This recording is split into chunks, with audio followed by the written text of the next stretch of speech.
Hello, this is Kim De Silva from Language of Relationships, and welcome to the Spanglish World Networks on Zingo TV channels 250 and 251.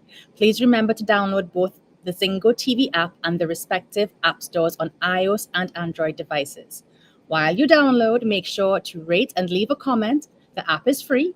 Zingo TV is also available on Google Chromecast, Amazon Fire, and Fire TV sticks, Roku, and Roku sticks, also on all smart TVs 2016 forward.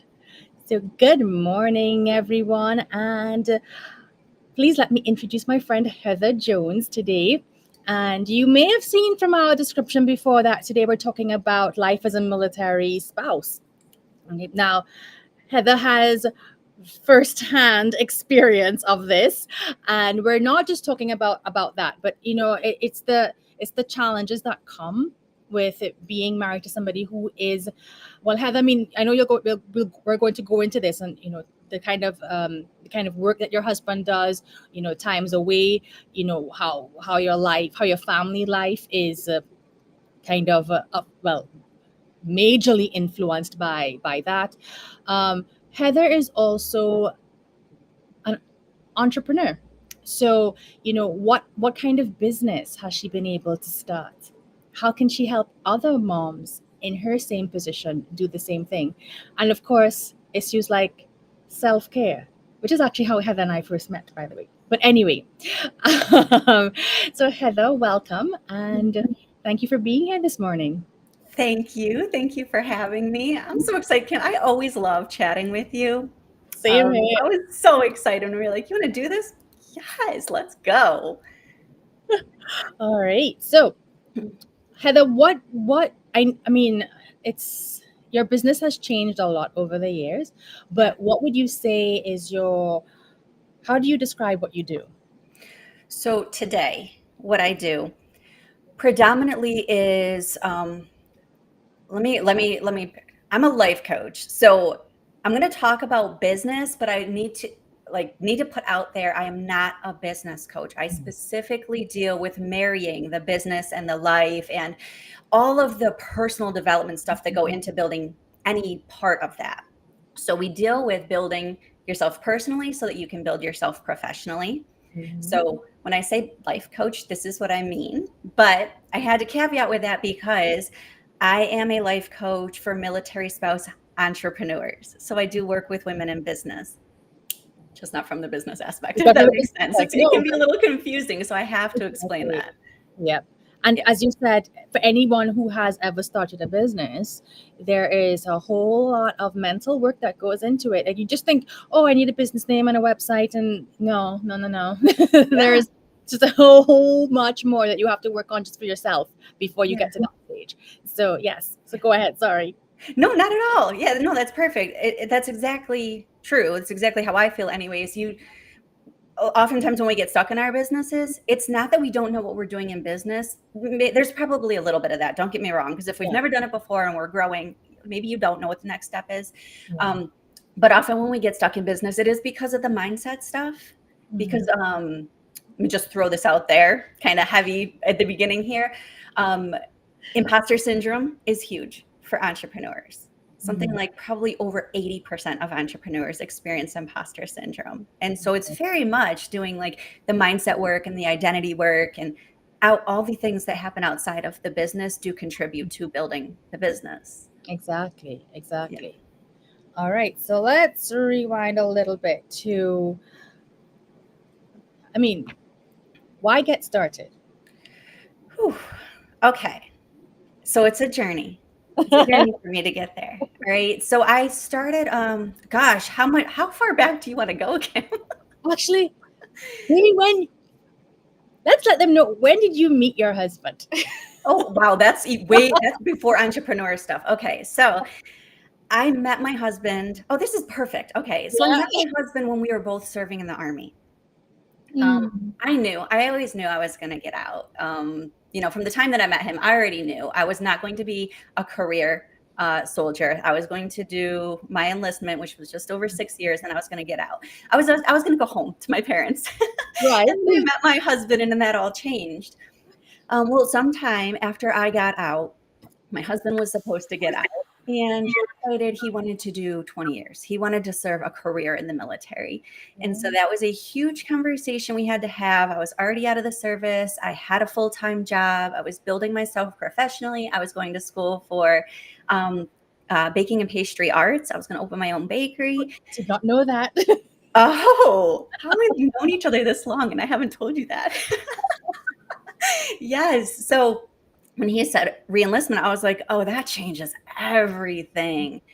Anyways, fast forward because, there's all sorts of details and all the things that go into that. But essentially, we agreed that he would do the 20 years. That led to me having to find a new job every 3 years and me deciding I am not going to do that. So I decided that when our first kid came along, I would be a stay-at-home mom. We decided that together. Yeah. It was fine. It worked for our family. I decided I was going to stay home with our kiddos. And I love being here with them. I'm going to say this as gently and lovingly as possible. It wasn't enough for me.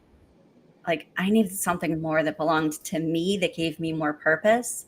Yeah. A lot of people are like being a mom is a lot of purpose, right? And it was like an individual. I wasn't pursuing passions of my own, and that there was a gaping hole there. Yeah. And so that is where I finally decided, hey, maybe there's something I can do from home. And that's kind of how I slowly but surely dove into entrepreneurship. And okay, making that note, because I kind of wanted to come back to that point, because I think it's important to reiterate, because so many moms feel guilty, especially those who have made the choice to be a stay-at-home mom, and now they feel as if something is wrong with them, and that it's a bad thing that they want something in addition to. And I kind of want to say, stop that. Being a mother is so wonderful. It's purposeful living and work, but our kids are meant to be nurtured, and then they leave us and nurture their own families one day, hopefully. You are still there, you're still part of their lives, but what else? Because being a mom is only one aspect, a major aspect of your life. And you should not feel guilty for wanting to fulfill other aspects of your life alongside that. And in fact, it can benefit your children tremendously when they see you being able to do that and still being there for them. So drop that guilt, although we know it's easier said than done. Totally easier said than done, but that's why coaches exist, right? We tell you how. Matter of fact, we don't tell you how. That let me take that right back, because we don't offer advice and we don't tell you what to do. We guide you to your own answers, but essentially we get you to the how. Yeah, exactly. Right? Yeah, exactly. All right. So you decided that you wanted to start your own business. Yeah. What in? So I did what a lot of people do, and so many military spouses do, is I looked at an MLM, which, if people aren't familiar with that, it's multi-level marketing or direct sales. There's lots of different ways to say it. There's some other things that people call it that aren't so nice, so I'll just leave it at that. So that would be things like Mary Kay and like Pampered Chef, stuff like that. So that is where I started. A friend got me involved in it. It was fun. There was a lot of opportunity for building a new community, which is something that stay-at-home moms don't have built in. You have to go out and create somehow. And so that was really nice to have that aspect introduced through that. But as I continued on that, what I found was, yes, it was fun. Yes, it can be a means to bring in some income. No, it is not owning your own business. No. Somebody else owns that business. I don't care what they tell you. You don't own that business. You can make your own hours. You don't own that business. But I was like, you know what? I do. I really want to be an entrepreneur. I really want to own my own business. And so that led me to eventually, years down the road, starting my own Etsy shop. Right. That was like my real first step into entrepreneurship, was starting my first Etsy shop. So, all right, brief breakdown. I ended up with 3 over the years. They transitioned, one opened, one closed, whatever. They did their thing. They ran part of the journey. They served their purpose. I ended up closing all but one, which that one particular has seen many shifts, but I still have it today because now it supports what I do as a coach. In Right. it, I provide all sorts of digital self-care Yeah. things like journaling, journal prompts, and guided meditations, and actual self-care challenges and things like that. So I kept that one. It's kind of something I do in the background for fun. But Yeah. life coaching is the thing, like the Right. thing today that I do. Yeah. Beautiful. And just quickly, your focus is on women, or Yes, so very specifically, I've always worked with women. I've had a few male clients over the years. Working with women is where my heart is. exactly. Yeah. All right. So we've gotten to the stage of you having your own business. How does that work in the context of being married, having kids, and juggling your husband's schedule? Yeah. So, all right, let me start off with my husband is now retired, gratefully. He served 20 years. I think it's been about 2 years now that he's been retired. So our life has shifted You quite say a. retired, right? I mean, put the He quotation. retired from the military, still works full time in a new job. When you retire from the military, most of the time you're not like, well, done. You still have to go find the next thing. So yeah, he leaves every morning for his 9 to 5. But military service is done. They will no longer be moving us around the country or around the world, sending Yeah. him on deployments, all of those things. Yeah. Okay, backtrack. What was the original question though? Like, what does life look like? So running a business, being here with my kids when they're here, doing all the mom stuff, and being a spouse and supporting all that. It looks a lot like work-life balance. Yeah. Or if you Yeah. don't like that phrase, like flow, harmony, work-life harmony, whatever that, Right. Yeah. It's like it's semantics at the end of the day, right? people get wrapped around it. But like, I've done so many YouTubes on this because I'm like, listen, it's just a phrase. Don't let it cause you stress. No, exactly. Call it what you want. You know what you're talking about. It's how you Yeah. manage the two Yes, and survive and thrive. So, thrive. It's a lot of work-life balance, and it's a lot of flexibility. And so a lot of giving grace when you do have to lean into the flexibility. yeah. Yeah. So, like, we just came off of summer break. My kids are newly back into school just a week now. Yeah. 1 week, they're back in school now. So coming off summer break, that was another shift in schedule. So needing to be flexible, allowing myself the time to shift, like Yeah. how I have been, where I need to be to get back into my groove. So over the summer, my schedule looks different. So it's just a lot of being flexible, but being intentional about making the schedule work. So you're still with your kids when you want to be or need to be with your kids, but also you're not neglecting the other things that are important to you. So for me, my work as a coach. Yeah. Yep. Exactly. Exactly. Yeah. All right. So I know we've been talking for almost 15 minutes now, and I want us to kind of backtrack a little bit to maybe Yeah. those days when your husband was still deployed and was being sent out at different times, different places. Okay, what advice do you have? And I mean, we can talk about so much around this, right? But Yeah. for those ladies who are listening here with us today, and they are living that life right now, Hmm. what do you have to say? And I see we've been joined by Brita in the I audience. know. I saw her come in. Hey. What I love advice do you that. have for those ladies? So, that's a lot. Because there's so many. There's not one thing. Okay, there's Yeah. not one thing. There is not one magical step that is going to bring Mm, you into a state of peace and joy and cohesiveness and all the things, right? So when you're in the situation where life is you're not really always sure where it's going to go, whether it's the military or some people kind of live mm. that lifestyle, but it's not military. It's just kind of This the is path they've chosen, their job moves them around frequently, whatever it is. But so it's if you don't do the mindset work or the personal development where you can start to give yourself that grace and that space to make mistakes and to some days rock it and other days just be like, I can't. yeah, You've got to learn to give that to yourself. You've got to get to know you. Like, yeah, what is your capacity? What can you accomplish during the day without burning yourself out? You've got to start to learn like who you are, how you function, because most of us just do the thing, right? At the end of the day, we're burned out and we're like, but that's just how it is. It's normal. Like I did my day, I did the thing, I'm burned out. This is life. But it's not really. It doesn't have to be.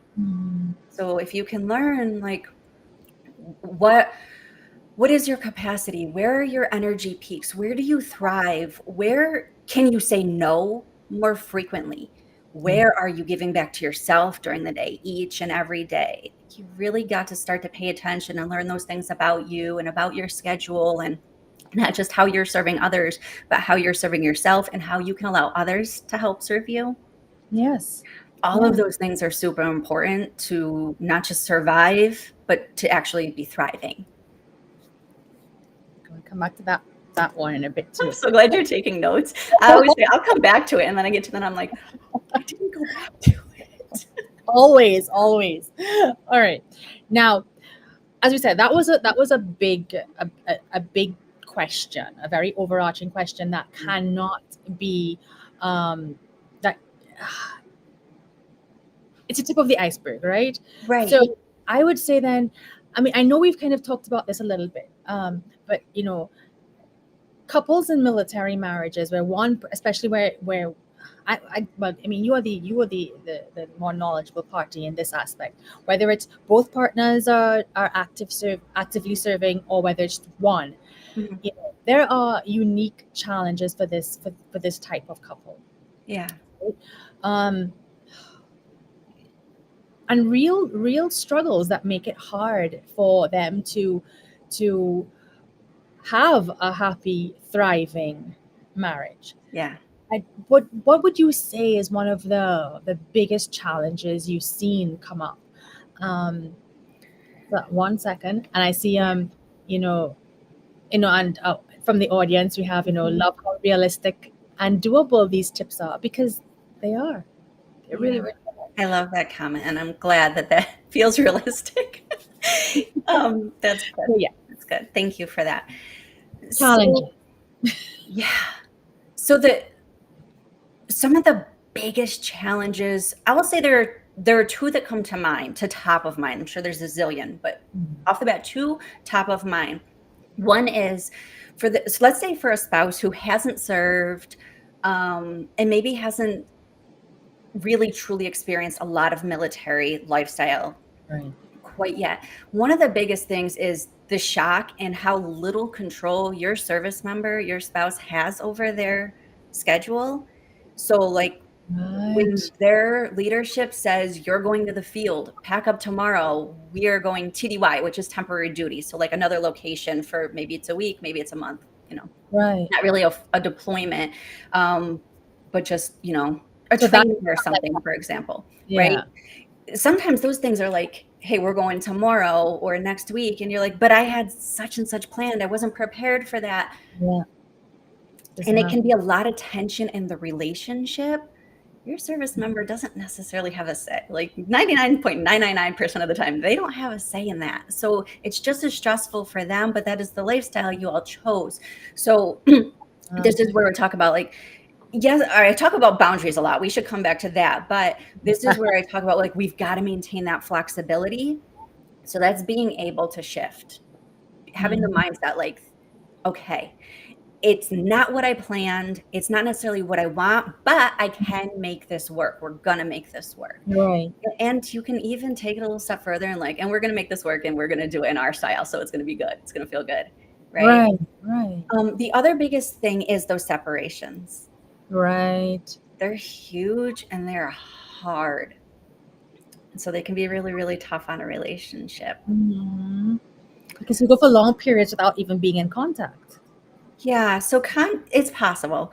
Contact is a lot easier these days with the technology we have. Right. Years and years and years ago when I was serving, I don't have to talk about how many years ago that was. When I was serving, communication was even possible then. It was more difficult, but even just before I had deployed in the early 2000s, you may or may not have been able to speak with your service member. It depends on what their function in the military is too. Right. But gratefully, like when I deployed, my husband and I were dating, and we were able to communicate. Occasionally I could call him.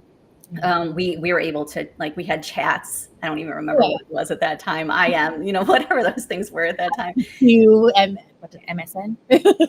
Yeah, probably. That's probably what it was. We had that stuff. So there are forms of communication available even then, but not today. There's, So you much. know, Yeah. there are a lot more opportunities for communication typically. But Yeah. it's about being mindful of making sure that happens. What are you doing during that? And this is something I think you and I can really talk about as far as enhancing um, the relationship. And I think you could give some amazing tips on some cool things that people could do to keep the spark, to keep when they're Mhm. having those conversations. It's not all about, oh, my day was rough, the kids did this, you won't believe what my mother or whomever Well, did. right. Right, like the neighbor did, so like, and then at the end of the call, you're like, great, we just like dumped everything on each other, and Yeah. And where's the that I connection and the guess passion and all that stuff that can get dumped on when everything around you feels so stressful and you just want to get it off your chest. So I think being yeah. intentional about that kind of communication and stuff. So on Mhm. that note, um, maybe you, Kim, I don't mean to put you on the spot, and we could come back to it, but maybe you have some tips about like long distance relationships when you have that communication available to you. How can you make the most of it to like keep that connection, Mhm. that spark?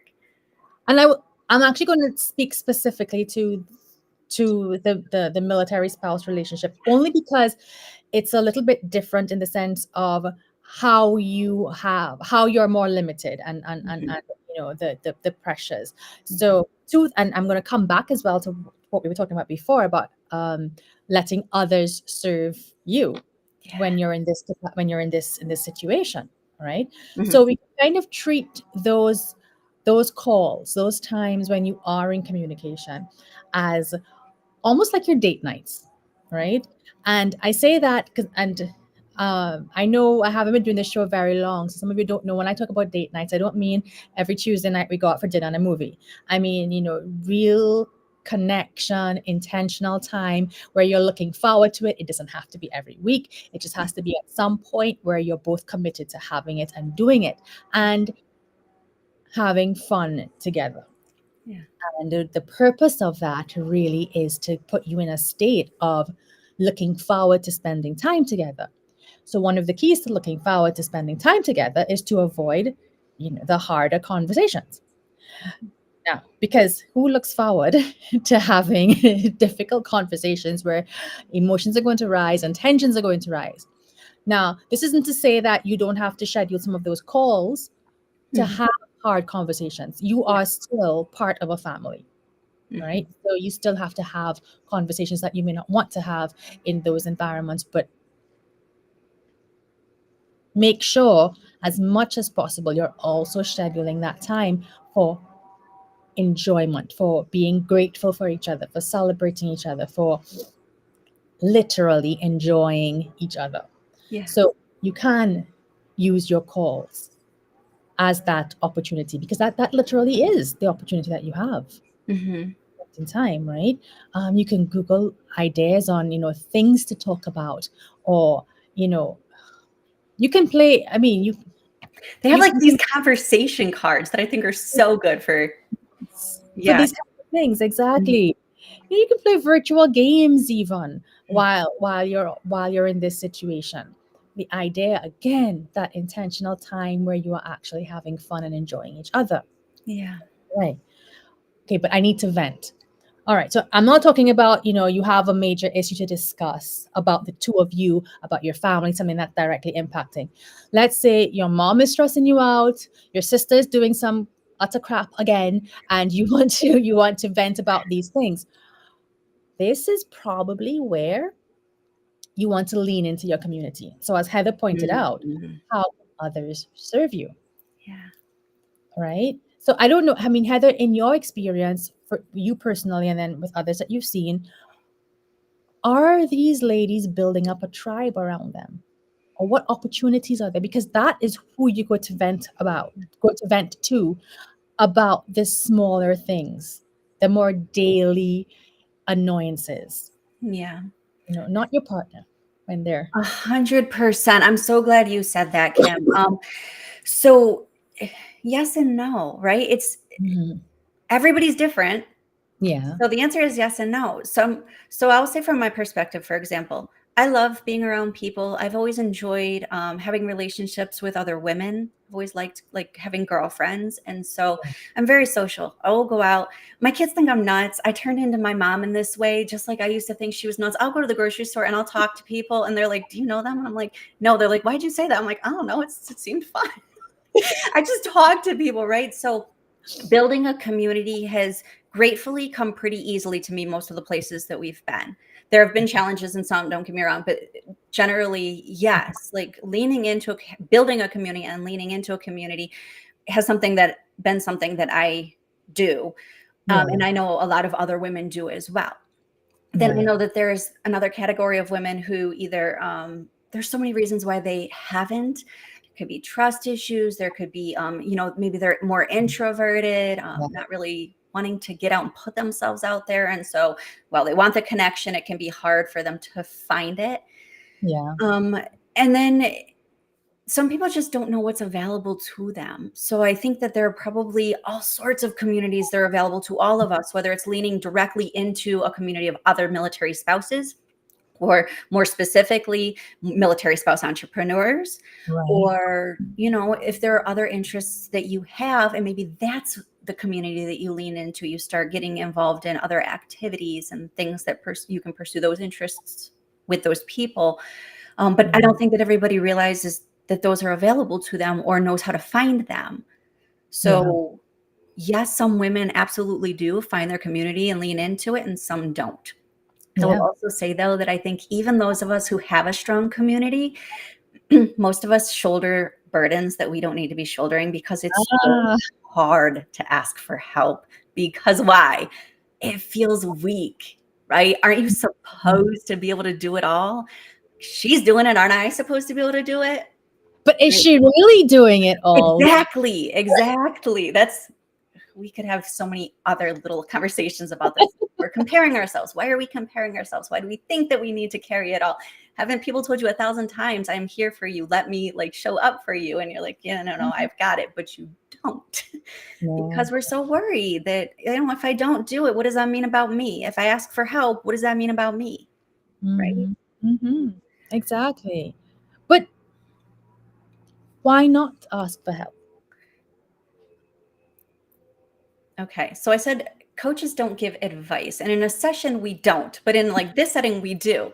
And the advice would be do ask for help.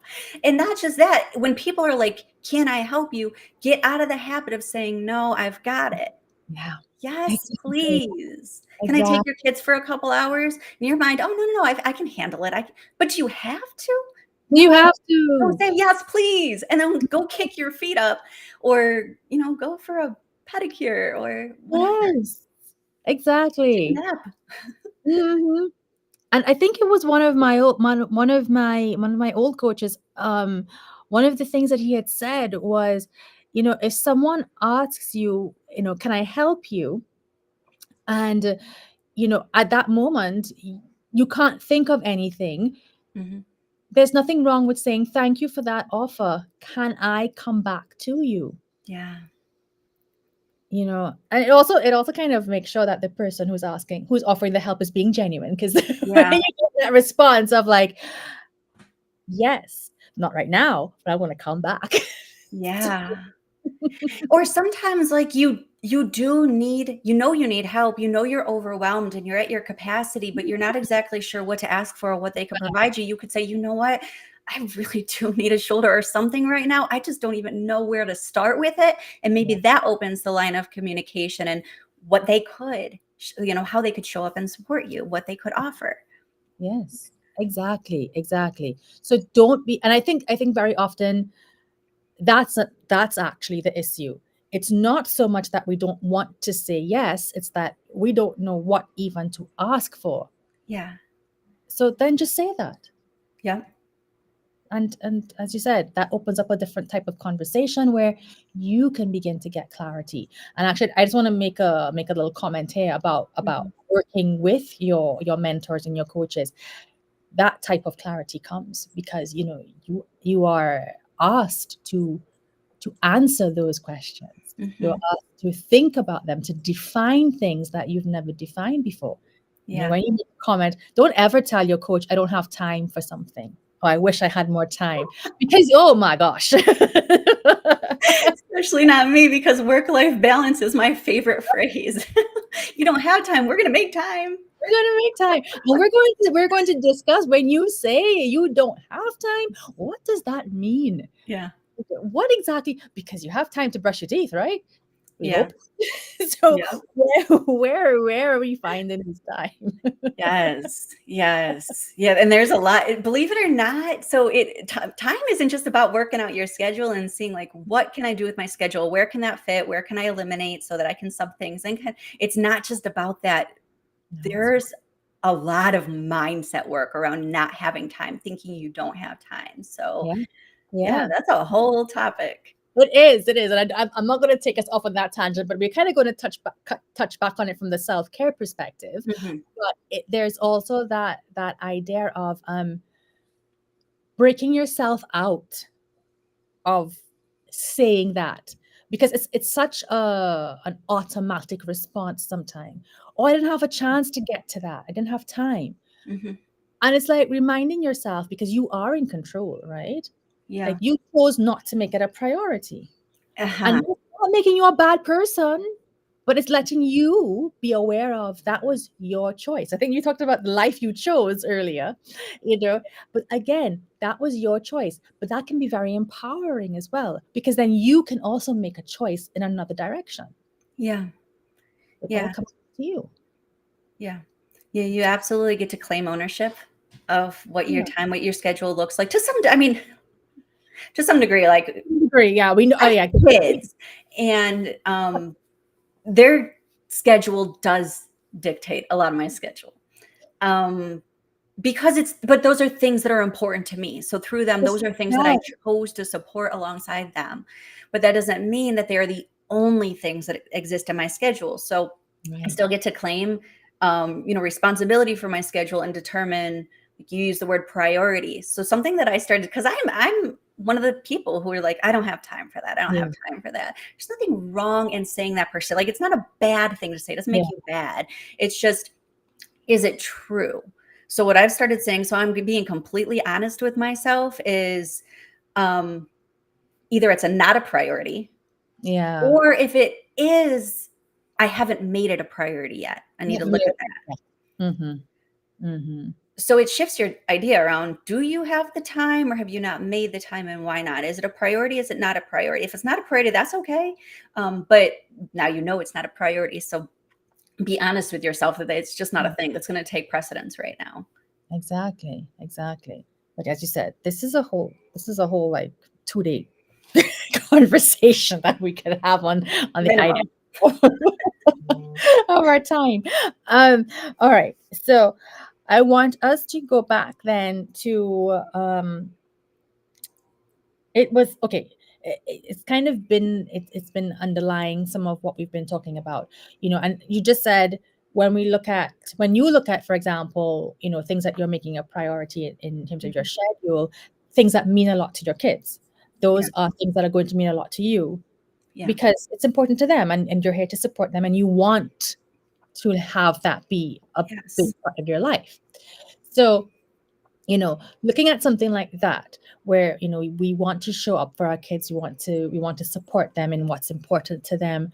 As you said, you have, if you're married to an active duty military spouse, their schedules are completely out of your control. Like, just accept that it's out of Mhm. control. Don't even try. Don't waste the brain power and the Mhm. emotional fatigue of pretending you have some control over that. You don't. Exactly. You- So now you're feeling like, okay, I gave all of this to my kids, for my husband or my wife. Mhm. There's so much I don't have control over. Where do I fit in? Who am I? And Yeah. is there a sense of like losing your identity in the middle of all of this? Mhm. Yes. Yes. There can be. So let me when we give our time to our kids, right? We that's what we do as parents, right? Yeah. We had those kids so that we could raise them and enjoy them and create a family with them and be involved in the things that they do and support who they are as human beings as they grow and to see them thrive in those things that speak to them. So yes, naturally those things will take part of our day, our schedule. It's also, before I, kind of dive a little bit deeper into specifically what you just asked, I would just want to note that it is also okay to set boundaries around how much of that gets to take up the day. Like both of my kids have multiple activities. Right. Neither one of them has so many that there's no space in the schedule left for me, Yeah. for family time, or for my husband and I to have time, just the two of us. Yeah. So when my kids are like, oh, I really, really want to try that, I'm like, that would be awesome for next year. If that's something you decide you want to swap out, we can't add another thing. So Yeah. it's okay to say no to adding one more thing. They can always explore later that anyway. Yeah. Um, No, sorry, Heather. I just want to no, interrupt. yeah, go ahead.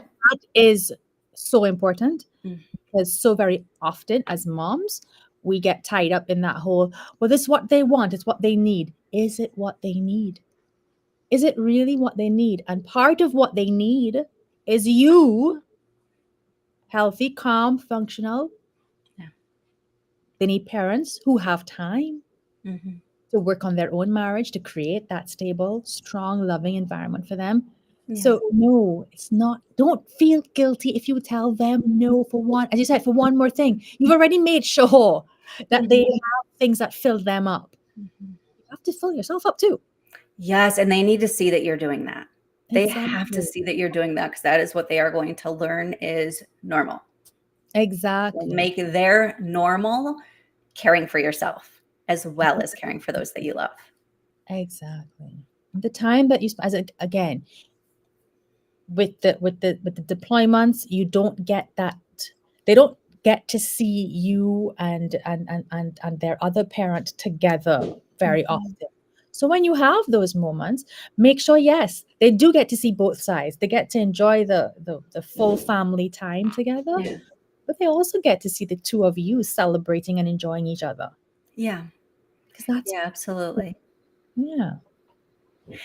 Okay. As far as losing their identity. So that is a phrase that I hear all the time. I've Right. lost myself or I've lost my identity. I've lost myself in being all of these things, right? And so it's lost, maybe like again, semantics, right? Yeah. You are who you are still. It's just that you haven't shown yourself enough attention and given attention to those things that are important to you. So what happens a lot of time is, let's say, for example, military spouse, we take on this role of being a military spouse when we, marry into the military. Yeah. And then, so we're learning that role, and a lot of what comes along with that becomes part of our day to day. It becomes part of who we see we are ourselves as, who we see ourselves, how we see ourselves. Yeah. And we become so attached to these things as who we are instead of a thing that we do, a role that we play, part of what we do, right? And so it can be really hard to step outside of this role, whether it's military spouse or mom or wife. Mhm. We get so attached to what being that means, is who we Mhm. are. And then if we don't see that something outside of that aligns with that identity, then perhaps we don't pay attention to it or we can't make sense of it. So it just sits out there. Yeah. Yeah.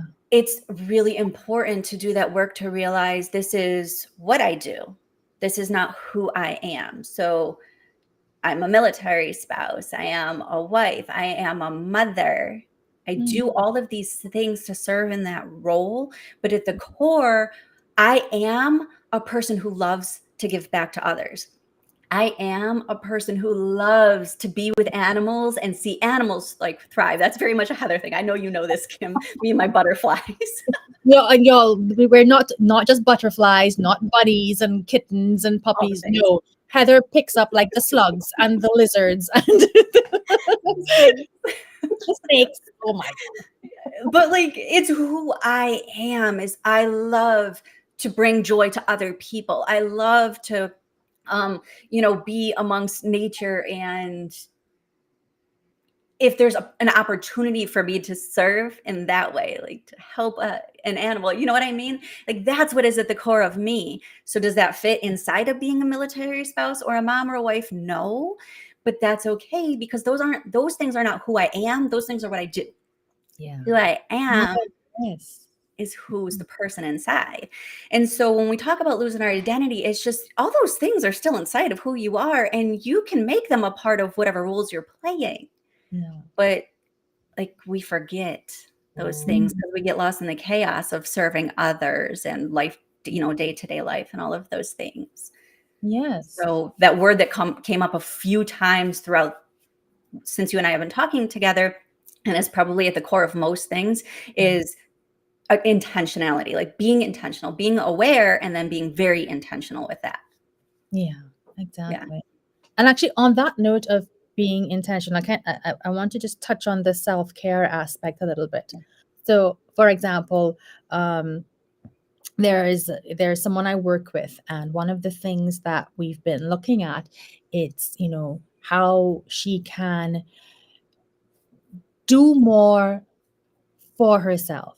So, for example, her husband has his activities that are very important to him, that he excels at, and he makes the time for, and she encourages him to make the time for it.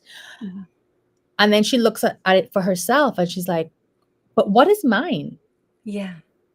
And she's at a very interesting stage where it's like she doesn't have to fight for it. She's just like, but what is it? Like, before I became a mom, I had all of this stuff going on. And now I'm like, oh, I don't really know if I want to do what I used to do anymore. Yeah. And I find it's a very interesting circumstance, because it's like the time is there, the support to do it is there, and now she's just like, I don't know what. Which is so common, especially when the kids leave the nest, right? Mm. Or when they're still at home, but they've got their own lives. They've got their own They lives. got their own activities. They got their own friends. Maybe they got their driver's license. Bye, mom and dad. I don't need you anymore. Cool. I got all this time. I don't even know what to do with it. I don't even know what I like anymore. I've heard that a lot too, Kim. Yeah. So one of the things that you said would be typically the first thing I would ask somebody, right, was what did you use to find joy in? What are those activities that you used to do or want to do? Yeah. And like you said, a lot of times with life progression, being in a different stage of life, maybe those aren't the things that call to us anymore. That's fine. So my next question would be, what drew you to it to begin with? So if it was for me, for baking, right? I wanted to open a bakery. I loved the idea of having my own bakery. Am I going to do that today? Absolutely not. My back is not going to let me do it. My schedule is not going to let me. I don't want to own my bakery anymore. So that's not a thing I'm going to go back to when I have time. Yeah. But part of what I loved about that was it was just the baking. It was not the whole idea of having the people around and running a business. And it was just being able to be creative with my time. So for me, that is still baking. But let's say, for example, it's not, but is there something else creatively? Now I've got you stuck. Creatively. That was ridiculous. That still calls to you, right? That you might want to fill your time with.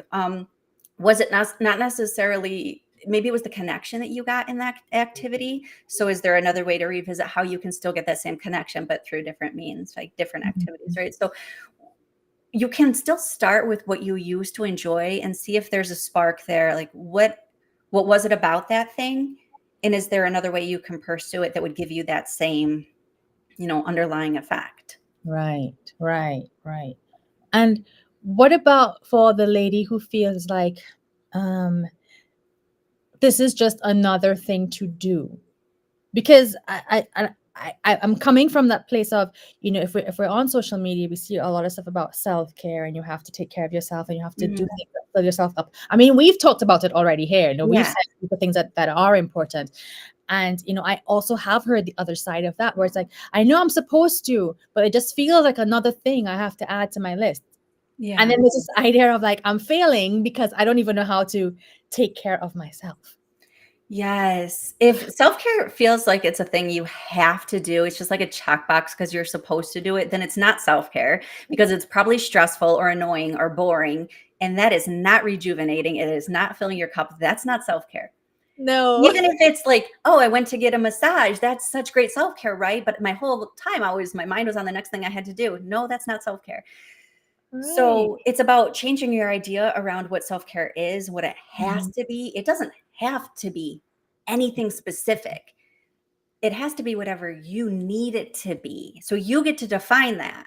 Yeah. So what are the things that fill your cup, that bring you joy, that allow you to rejuvenate, that allow you to connect with your, I talk about self-care in like 4 areas: the physical, mental, emotional, and spiritual.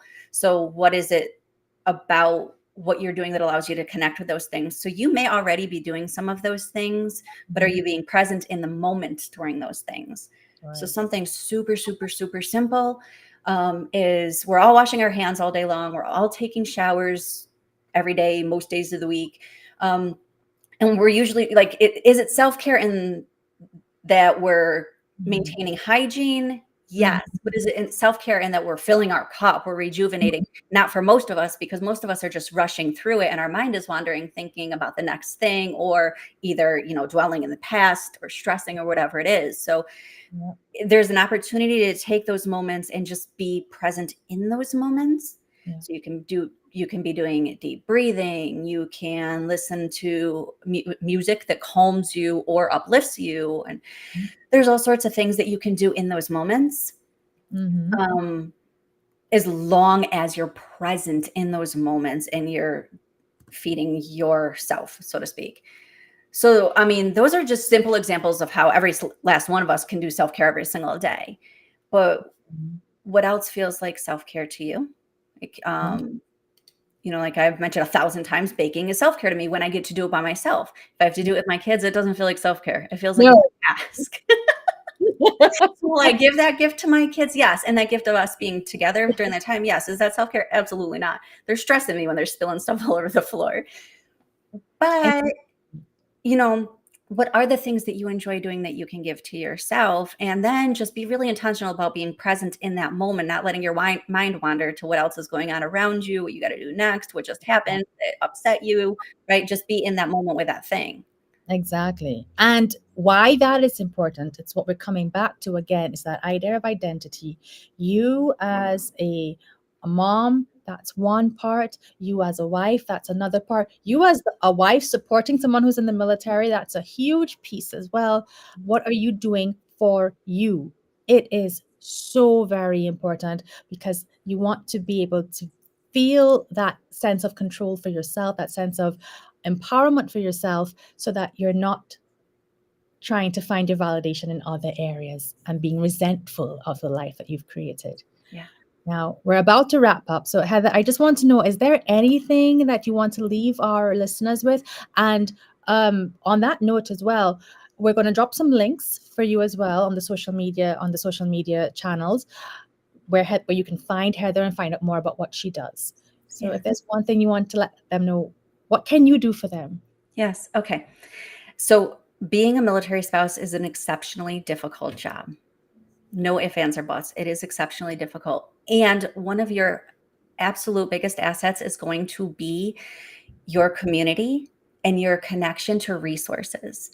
So even if you reach out to me and you don't want coaching, you're like, Heather, I just need some resources for this thing, do that. I will connect you with a community. I will connect you with resources to the best of my ability. And if I can't, I will send you to somebody who can. I'm not going to give you to anybody, I promise. I'll send you to somebody who can. So yes, don't sit there by yourself thinking it's just about, like, you have to figure it all out. Yeah. Reach out. Please do. Yes. Please do reach out. Thank you, Heather. Thank you so much for being here today. My pleasure. Thank you for having me. You're welcome. Please check us out on the social media networks so that you can get your contact information for Heather as well. Yes. There. This show can be heard on the Spanish Radio Network. Please check out spanglishworld.ca for all the news and programming. Spanglish World, watch it, hear it, read it, download it, live it. Thank you.